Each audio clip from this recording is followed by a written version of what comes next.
Lately, we've been hearing a lot about this Waqf Board and the new Waqf Bill that is passed by the government. देश में वक्फ कानून को लेकर the Waqf Board in the state, the Waqf law in Parliament. But most people are confused. What even is this Waqf? How it is going to affect us? And why does this law matter so much to us? In this video, we're going to break it down. What is Waqf, how it started, how it was misused, and how ordinary people lost their land, and finally, how the new Waqf Bill is going to benefit people. इस कानून को फाड़ता हूँ, ये unconstitutional है sir. असंवैधानिक काम तो उन्होंने किया है जो बिल फाड़ने का काम किया। हम इस देश के दुश्मन नहीं, हम इस देश में नौकर भी नहीं हैं, हम इस देश के मालिक हैं। हम रैली करेंगे, पुलिस परमिशन देगा हमको। सही बात है, हम हमारा डेमोक्रेटिक राइट है हमारा रैली करना। इस देश में झगड़े पैदा करने का काम बीजेपी करना चाहती है। संसद का कानून है, सबको स्वीकार करना पड़ेगा। Let's start from the basics because most of the Indians don't know what Waqf is. So first, let's understand the word Waqf. Waqf is an Islamic term which means donating a land or a property to either religious or charity purpose forever. In India, the Waqf properties are handled by the Waqf Board, which is under the Ministry of Minority Affairs. The major goal is to help poor people, build schools, orphanages, and mosques. Now here's the shocking part. The Waqf Board is one of the biggest landowners in our country. The top 3 landowners in India is the Indian Army, the Indian Railways, and the Waqf Board. The total land area in India is about 812 lakh acres, and out of this, the Waqf properties, according to the Central Waqf Council, is about 8 to 9 lakh acres officially. But recently, Home Minister Amit Shah stated that this Waqf properties have now crossed 39 lakh acres. That's 4.8% of the country, which is almost 1/12 of India. To give you an idea, all of the India's biggest 6 metro cities, Delhi, Mumbai, Chennai, Kolkata, Hyderabad and Bengaluru, all of them put together, their total land area would be just over 12 lakh acres. And still, Waqf owns 3 times more than that land. Even if you add up the big cities like Ahmedabad, Jaipur and Pune, it still won't come any closer. To really grasp the size, Delhi, a national capital, is about 3.6 lakh acres. So the Waqf land is equal to 13 Delhis. So where is all this land then? If you see state-wise, then according to the recent report, UP tops with 1.5 lakh Waqf properties, which is highest in India, followed by West Bengal 77,000, Karnataka 60,000, Maharashtra 45,000 and Tamil Nadu has about 30,000. So if Waqf has 39 lakh acres, then why does it officially control only 9.8 lakh acres? It's because most of these land are unregistered, under dispute, encroached or have been occupied over time without any proper legal records. Let's look at the law now. The first major post-independence Waqf law came in 1954 and then it was replaced in 1995 with an Waqf Act. This act set up the Waqf Board in each state, giving them the power to maintain, manage and decide the disputes around the Waqf properties. Then came the big change in 2013 where this Waqf Act was amended and Waqf Board was given even more powers. But more power came with more misuse. Across India, thousands of people, Hindus, Sikhs, Dalits and even Muslims have complained that their land got listed under the Waqf without any notice. Just overnight, their land became the Waqf land.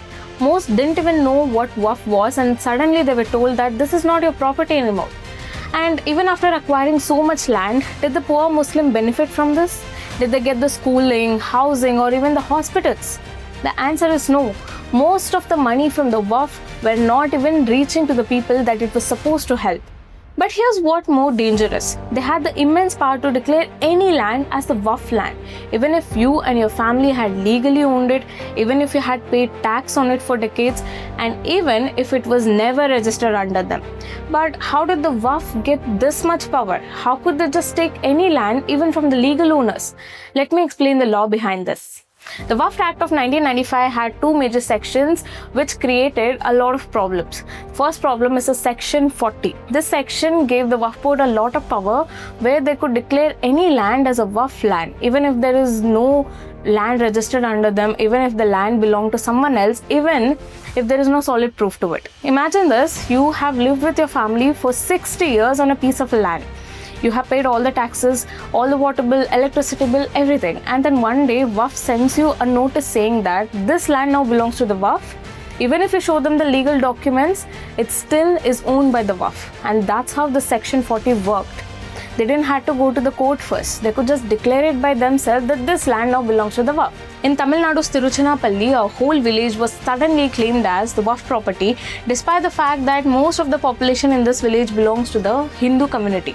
They even had a 150-year-old temple here, and yet the Waqf sent them a notice saying that this land no longer belongs to you, it belongs to the Waqf Board. Second problem, Section 85. This is the worst part. If a Waqf Board claims your land, then you can't go to a normal civil court. You had to go to a special place called the Waqf Tribunal. And who runs this tribunal? The Waqf system itself. So imagine this, someone claimed your land and you want justice, so you go to a court. The court is also a part of a Waqf system. So it's like your neighbor steals your bike, but then you go to complain. The police, the lawyer and the judge, all three are the friends of the neighbors. So where will you ever get the justice? Thousands of people felt stuck and helpless because of this. Most of the Waqf boards have been accused of selling the Waqf land illegally, giving it to the private builders and taking the land from the poor families and falsely marking the land as a Waqf land. In some cases, OBCs, Dalits and even SC/ST families' lands were taken. In Karnataka, the Waqf Board looted 15,000 acres in Vijaypura alone. SC families were living there for generations. And not just this one place, even Yadagiri, Chitradurga, Dharwada, they all had the same story. Ancestral lands were looted in the name of Waqf without any notice. In Gujarat and Delhi, the private shops, homes, buildings were all suddenly labelled as the Waqf properties. The Waqf system is meant to help the poor Muslims for their better education, health, housing and better job opportunities. But in reality, most of these mutawalis who are the caretaker of this Waqf land have made this into a family-run dynasties. They are selling this Waqf land for the private shop owners, commercial shop owners and even for the malls. So most of the money are not even reaching to the poor communities. In many of the Muslim majority districts, the students are dropping out, schools are broken and hospitals are missing. And yet, the Waqf owns the land which is worth of crores. What are they even doing with this money? Are they even helping the poor people? And if so, then where's the development? If they're not helping, then why are they not doing it? Finally, the things are changing under the BJP government. So, what are the new rules of the Waqf Act now? The first one is that non-Muslims can be a part of it. Before, only Muslims could be a part of either the Waqf Board or the Central Waqf Council. Now, even the non-Muslims can be added too. Second, the tribunal system has changed. This is a major change. Before, only the Waqf Tribunal could decide whether the land belongs to Waqf or not, and their decision was final. Now, if you are not satisfied with the Waqf Tribunal's decision, then you can appeal to the High Court within 90 days. The third rule is the Waqf land verification. Earlier, the Waqf Board used to manage and verify their own land records, but now the district collector will verify before claiming it as a Waqf land. And the fourth rule is that Waqf now has a time limit. Earlier, they used to claim any land even after 30 or 40 years. Now, they could only claim within 12 years. Fifth rule, all the Waqf land records are now made to be digital. Now we have the central online portal for all your Waqf land documents. Everything will be uploaded. This is a good move because it reduces the fraud, increases the transparency and everyone will know what's what. So what do you think about these new rules? Do you think I missed any of them? Please do let me know in the comments below, and if you like this video, please don't forget to like and share. I'll see you in the next video. Until then, keep watching. Satyameva Jayate.